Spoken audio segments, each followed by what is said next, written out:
Pérou, il existe un véritable oasis du surf des sables. Huacachina est aujourd'hui l'une des mecs mondiales du sandboard.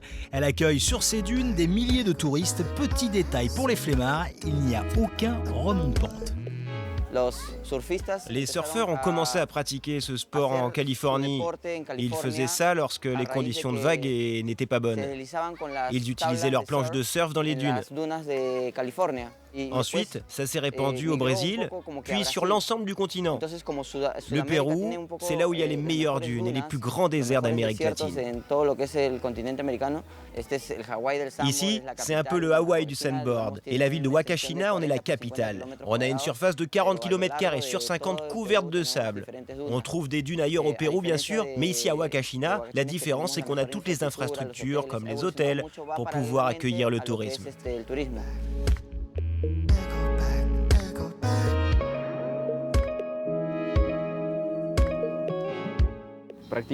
Je pratique le sandboarding depuis 15 ans. À cette époque, le sandboard n'était pas aussi développé qu'aujourd'hui.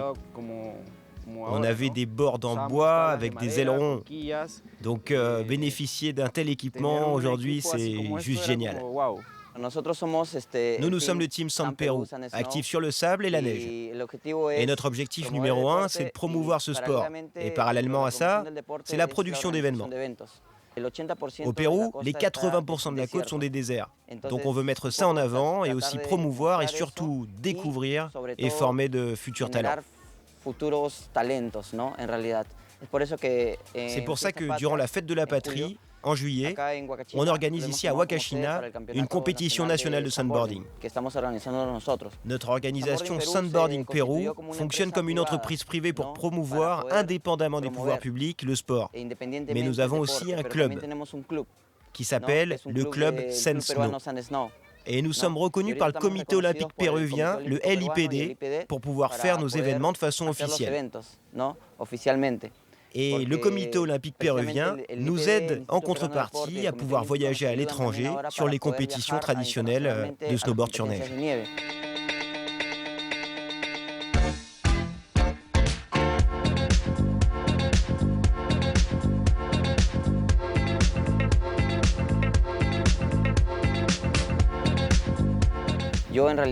En fait, je me suis mise au sandboard parce que j'ai rencontré Dito.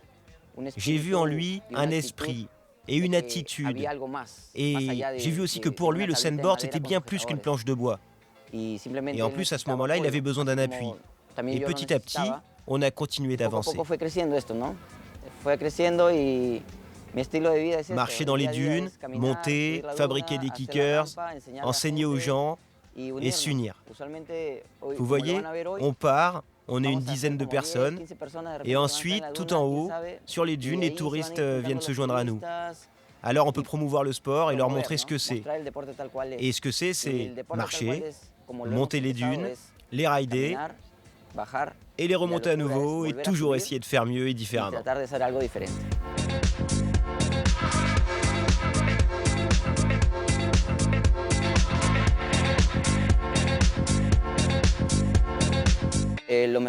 Les pays où le sandboard est le mieux représenté professionnellement sont le Brésil, le Chili, l'Argentine. En Allemagne aussi, il y a un championnat très important de sandboarding. Mais aussi en Afrique du Sud, en Égypte, en Namibie, au Maroc, au Mexique, ça le fait aussi. Et aux États-Unis, c'est là où ils ont le plus grand sandpark, dans l'État d'Oregon. Donc il y a énormément d'endroits. En fait, la seule chose qui manque, c'est la promotion du sport, pour que les gens puissent savoir que ça se pratique, mais aussi les infrastructures, pour que la discipline puisse se développer. Quand on voyage dans d'autres pays pour faire du snowboard, les gens nous demandent d'où on vient. Et quand on leur dit du Pérou, ils répondent « Mais il n'y a pas de station de ski chez vous ». Alors, je leur dis qu'on s'entraîne dans les dunes et ça les épate. Moi, ça me fait plaisir. Moi, j'ai commencé le sandboard pour le fun et maintenant, je suis professionnel. Et j'ai envie. Et tout mon temps, je l'utilise pour rider et m'entraîner.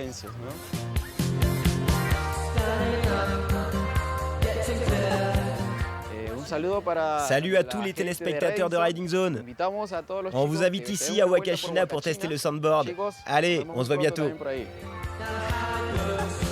Franchement, il n'y a pas photo, surfer en t-shirt et board short au coucher du soleil, allez-y, foncez.